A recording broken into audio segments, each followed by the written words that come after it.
All right, back again. So when we're talking receipts, I'm talking receipts for everything, every payment you make. You make a mortgage payment, there's a receipt, proof of payment, right? Monthly payments, car payments, phone bill, electrical bill, heating, hydro, water. Talking receipts for every payment. Every time you make a payment, there's proof of payment, right? You get a receipt for that.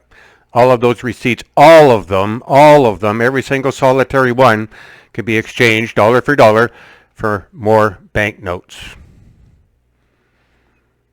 Not a joke. So every month you make a mortgage payment, whatever that payment is, you can get that back. Same with a car payment. Every month you make a car payment, a lease payment, a rent payment. Every month you can get that back. See, the reason is because you don't own anything. So, well, why should you bear the burden? Oh, and by the way, the Masters is on. I was sitting here a year ago today, I think, and the Masters was on. So it won't be too long here today. Going to get back to the golf, the Masters there. But yeah, so when we're talking receipts, I'm talking proof of payment for whatever. Anytime you write a check, you put it on your credit card, charge it to your card, you pay cash out of your pocket. All of these receipts, you keep these receipts, the proof of payment. You can redeem them dollar for dollar, get your money back. Not your money, but get that money back to your estate. Comes back to your estate, remember. Make the check payable to the estate. Now, it's not just a case of gathering up those receipts and throwing them in an envelope. There's a couple of things you got to do before you can get to that point, because you haven't been doing that, right? You've been basically operating as a taxpayer. You're believing that you yourself as a taxpayer. For example, on the income tax return here in Canada, anyhow, we people put the signature. It says right there, I declare this is all my income. Remember, we talked about the bait and switch. It's all part of this. So there's a couple of things that got to be fixed up here before you're going to be able to do this receipt thing, but not complicated. Very straightforward, actually.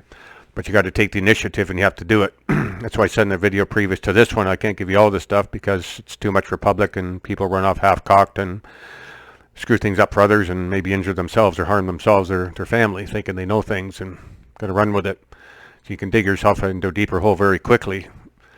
That's what we say, wise as a serpent, harmless as a dove. Wise isn't stupid.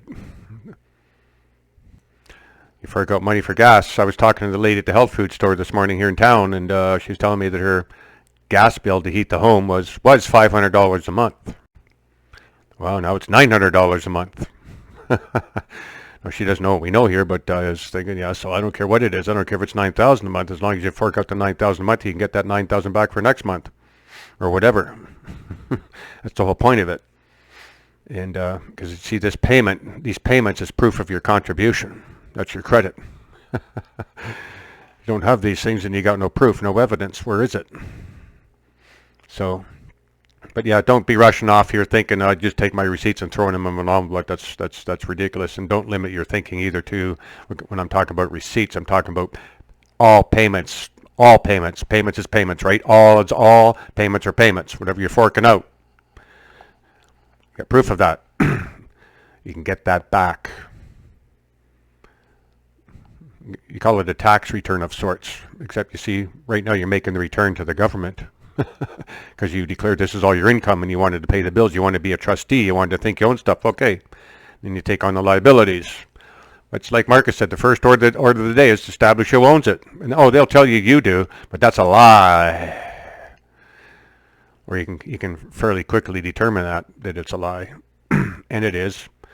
So we rather work with the truth than the lie. And so, like I say, there's a couple simple things that need to be done before you can do anything with these receipts. But once that's in place, good to go. So who cares what the cost is? Who cares? This is inflation proof. Some people call it refer to as correcting your status. I prefer to work with more like correcting your identity. So right now, if you're a son of the country, hang on here. Oh, Lordy.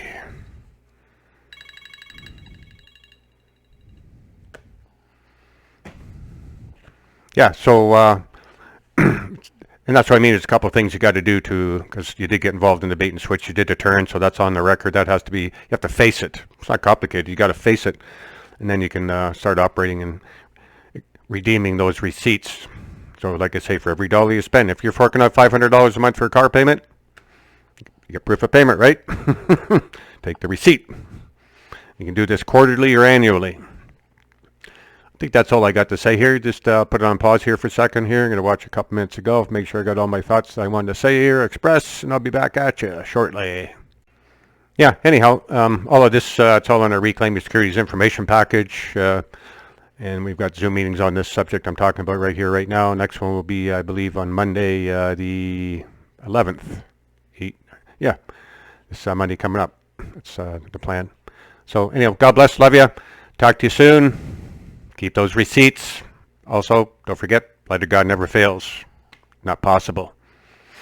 Law of forgiveness, calling the law of forgiveness. That's how we turn things around out on the planet out there. Read up on it. Anyhow, I'll talk to you later. Keep the receipts. You know, to be clear, you can only get back what you put in. And like I say, the receipts is proof of your contribution, your labor, your credit.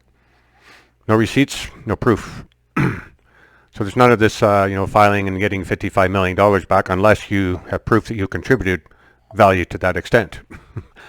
Either through securities presumed abandoned and you paid off mortgages and they've been leveraged, blah, blah, blah, blah, blah.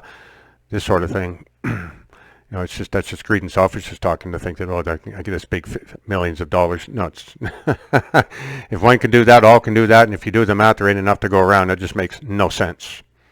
Like I say, to me, that's just greed and selfishness speaking. And I say that because when we first got on this path 20 plus years ago, that's how we were thinking.